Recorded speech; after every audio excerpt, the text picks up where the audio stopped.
उत्तराखंड के पहाड़ी गांव देवपुर में एक बूढ़ा पिता श्यामलाल अपने इकलौते बेटे रवि के साथ रहा करता। पत्नी के गुजर जाने के बाद उनका सहारा बस यही उनका इकलौता बेटा था। श्यामलाल सुबह सुबह खेत में पसीना बहाता और रवि दिन भर आलसी की तरह दिन भर घर में पड़ा रहता। वहीं एक सुबह जब रवि बिस्तर पे लेटा था तभी वो चिल्ला के अपने पिता से बोला, पिताजी, नाश्ता बना कि नहीं? मुझे बहुत तेज भूख लगी है।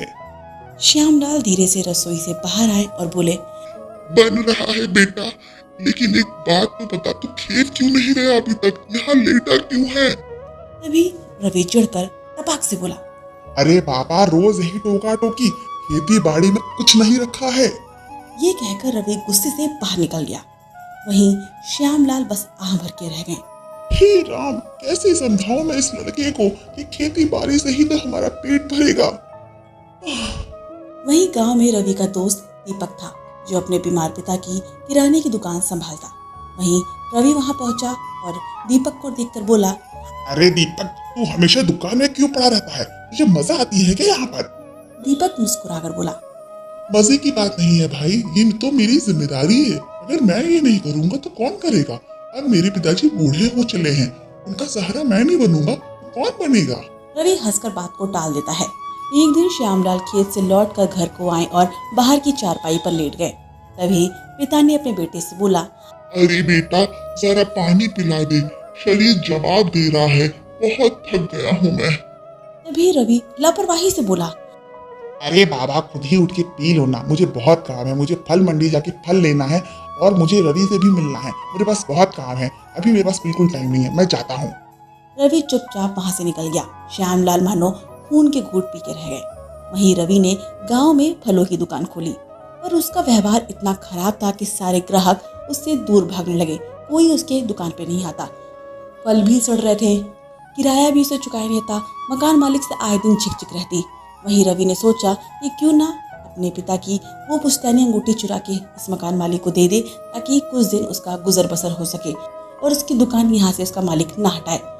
रवि ने हार कर चोरी छुपे पिता की वो पुरानी अंगूठी निकालकर गिरवी रख दी। वहीं कुछ दिन बाद श्यामलाल ने अंगूठी गायब देखा और अपने बेटे से पूछा, बेटा, तेरी माँ की ये आखिरी निशानी अंगूठी वो कहाँ गई? रवि डर गया। उसने डर के मारे सब कुछ अपने पिता को सच सच बता दिया। श्यामलाल का दिल तो मानो चकनाचूर हो गया। अरे मूर्ख, अपनी ही माँ की निशानी बेच डाली। मैंने तुझे यही संस्कार दिए थे। हे भगवान, मुझे उठा लेता ये दिन देखने से पहले। वहीं रवि को अपने पिता की बातों पे बेहद गुस्सा आ रहा था। उसे लग रहा था कि सिर्फ अंगूठी के लिए पिताजी मुझे इस हद तक डांट रहे हैं। वो गुस्से में घर छोड़ देता है और दीपक के पास चला जाता है। वहीं दीपक उसे समझाता है, रवि, तुम पागल है क्या? पिता की कोई पुश्तैनी अंगूठी भी कोई चुराता है? उनके सामान पे हाथ डालना मतलब अपनी जड़ें काटने के बराबर है। तुम पागल है क्या? तभी दीपक के पिता भी वहां आते हैं।